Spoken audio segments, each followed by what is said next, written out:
हरे कृष्णा, राधे राधे। वैशाख का पवित्र महीना चल रहा है। वैशाख शुक्ल पक्ष एकादशी, जिसे मोहिनी एकादशी कहा जाता है, बहुत ज्यादा पुण्य देने वाली है। वैशाख का महीना अपने आप में ही महाफलकारी है। उस पर वैशाख की एकादशी तो खुद ही समझ लो कितनी ज्यादा पुण्य देने वाली है। इस व्रत के पुण्य से जन्म मरण के चक्र से छुटकारा मिलता है और मोक्ष की प्राप्ति होती है। मोहिनी एकादशी का व्रत और पूजन करने से इंसान के पापों का अंत होता है। भक्त की सभी मनोकामनाएं पूरी होती है। ये बहुत ही पावन और फलकारी एकादशी है। तो आज इस वीडियो में आपको मोहिनी एकादशी व्रत की तो पौराणिक व्रत कथा सुनाती हूँ। जो लोग व्रत नहीं कर सकते हैं वो भी एकादशी की पूजा करके व्रत कथा जरूर सुने। अब पूरे मन, प्रेम और भाव के साथ इस कथा को सुने। इस कथा को सुनने मात्र से यज्ञ करने जितना फल मिलता है। अपने हाथ में फूल, तिल, दक्षिणा लेकर प्रेम, मन और भाव से सुने। शुरू करते हैं।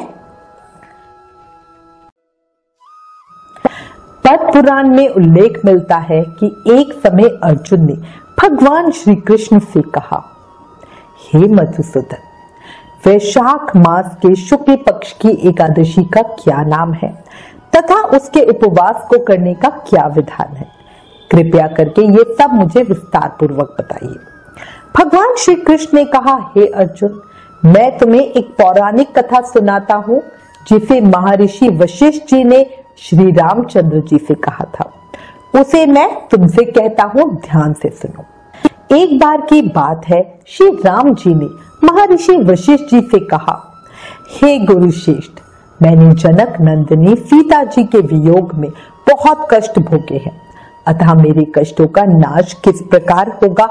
आप मुझे कोई ऐसा व्रत बताने की कृपा करें जिससे मेरे सभी पाप और कष्ट नष्ट हो जाए। महर्षि वशिष्ठ जी ने कहा, हे राम, आपने बहुत उत्तम प्रश्न किया है। आपकी बुद्धि अत्यंत कुशाग्र और पवित्र है। आपके नाम के स्मरण मात्र से ही मनुष्य पवित्र हो जाते हैं।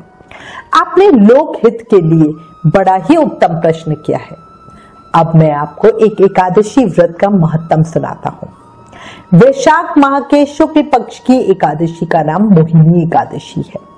इस एकादशी का उपवास करने से मनुष्य के सभी पाप और कलेश नष्ट हो जाते हैं। इस उपवास के प्रभाव से मनुष्य मोह के जाल से मुक्त हो जाते हैं।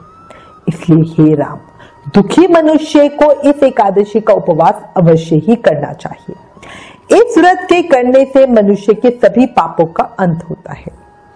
अब आप इसकी कथा को श्रद्धापूर्वक सुनिए। प्राचीन समय में सरस्वती नदी के किनारे भद्रावती नाम की एक नगरी बसी हुई थी। उस नगरी में द्रुतिमान नाम का राजा राज्य करता था। उसी नगरी में एक वैश्य रहता था जो धन धान्य से पूर्ण था। उसका नाम धनपाल था। वो अत्यंत धर्मात्मा तथा नारायण भक्त था। उसने नगर में अनेक भोजनालय, प्याऊ, कुएं, तालाब, धर्मशालाएं आदि बनवाए।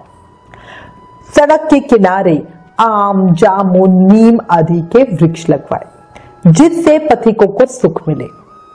उसके 5 पुत्र थे, सुमना, द्युतिमान, मेधावी, सुकृत तथा धृष्ट बुद्धि।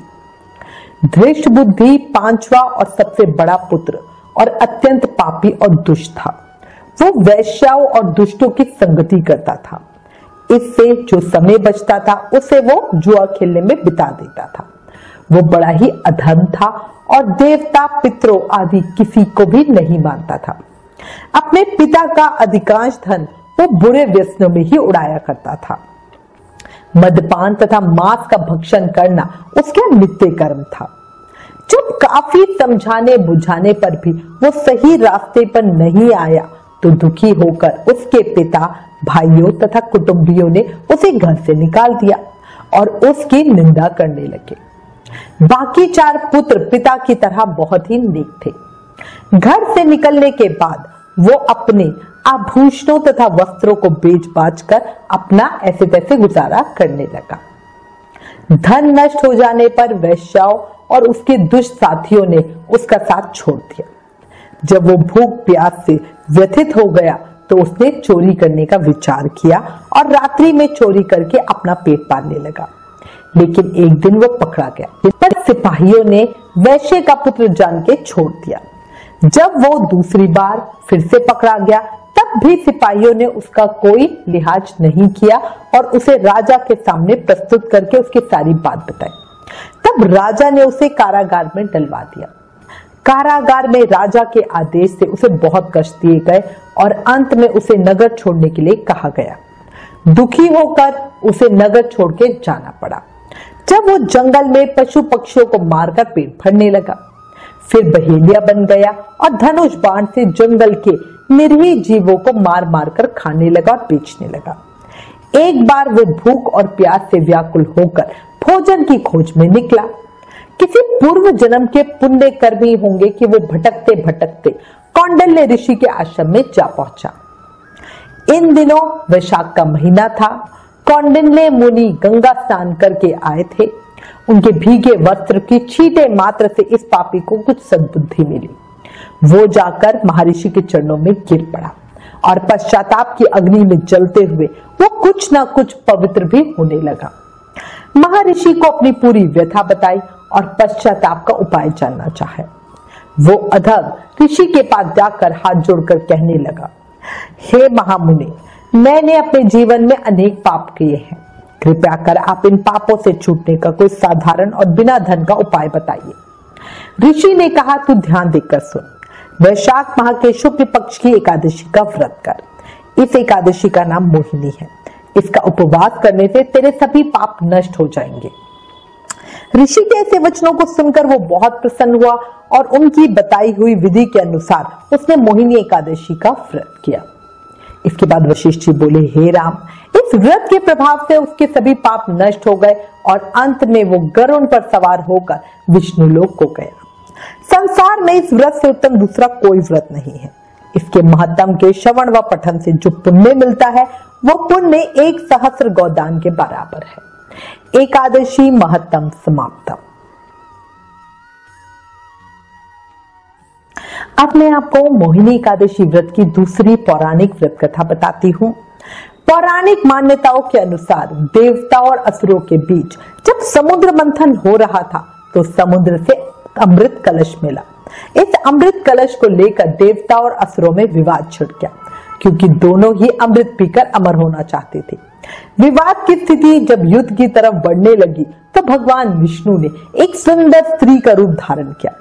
इस सुंदर स्त्री का रूप देखकर असुर मोहित हो गए। उस स्त्री ने असुरों को अपने प्रेम के जाल में फंसा लिया और सारा अमृत देवताओं को पिला दिया, जिससे देवताओं ने अमर तत्व प्राप्त कर लिया। मान्यता है जिस दिन भगवान विष्णु ने मोहिनी का रूप धारण किया था उस दिन वैशाख मास के शुक्ल पक्ष की एकादशी तिथि थी, इसलिए इस दिन को मोहिनी एकादशी के रूप में मनाते हैं। इस दिन भगवान विष्णु के मोहिनी स्वरूप की पूजा होती है। बोलो मोहिनी स्वरूप भगवान विष्णु की जय, मोहिनी अवतार की जय, लक्ष्मी नारायण भगवान की जय। अंत में कहूंगी, हर व्यक्ति के पास मनचाहा कर्म करने की पूरी आजादी है, लेकिन उस कर्म के अनुसार परिणाम के लिए भी तैयार रहना चाहिए। याद रखना, सब कर्मों का खेल है, जो किया वो वापस आएगा। आज जो तुझे रुला रहा है कल कोई उसे रुलाएगा, है ना? इसलिए हमेशा शुभ कर्म करते रहो, कभी किसी का बुरा मत सोचो। करना तो बहुत ही दूर की बात है। और वैशाख के इस पवित्र महीने में शुभ कर्म करने का सबसे आसान तरीका है ना? इस महीने में किए गए किसी भी कर्म का फल हमें बहुत अधिक होके मिलता है। अगर हम अच्छे कर्म करेंगे तो भी अधिक होके मिलेंगे, बुरे कर्म करेंगे तो वो भी अधिक होके मिलेंगे। इसलिए ध्यान रखना, अभी भी समय है, सब ठीक कर लो। एक बात और कहूंगी, क्षणभंगुर जीवन है, पगले कर ले प्रभु का ध्यान रे, ना जाने कब देह कपंची कर जाए प्रस्थान रे, है ना? याद रखो, मन में बसा लो, जीवन का कोई भरोसा नहीं है। इसलिए अभी भी समय है, ज्यादा से ज्यादा नाम जाप करके जन्म मृत्यु के चक्र से ही छुट्टी पा लो, क्योंकि कलयुग केवल नाम आधारा। कलयुग में सिर्फ नाम जाप करके ही भक्ति, मुक्ति, प्रेम, शक्ति सब पाया जा सकता है। इसलिए प्रेम से, मन से, भाव से, हर समय, हर पल, हर सांस के साथ जाप करते रहो। हरे कृष्णा कृष्ण कृष्ण हरे हरे, हरे राम राम राम हरे हरे। लास्ट में एक रिक्वेस्ट, प्लीज इन वीडियोस को ज्यादा से ज्यादा शेयर करके एकादशी व्रत के प्रभाव को सबको बतलाओ। Please like, share and subscribe. Thank you. Hare Krishna.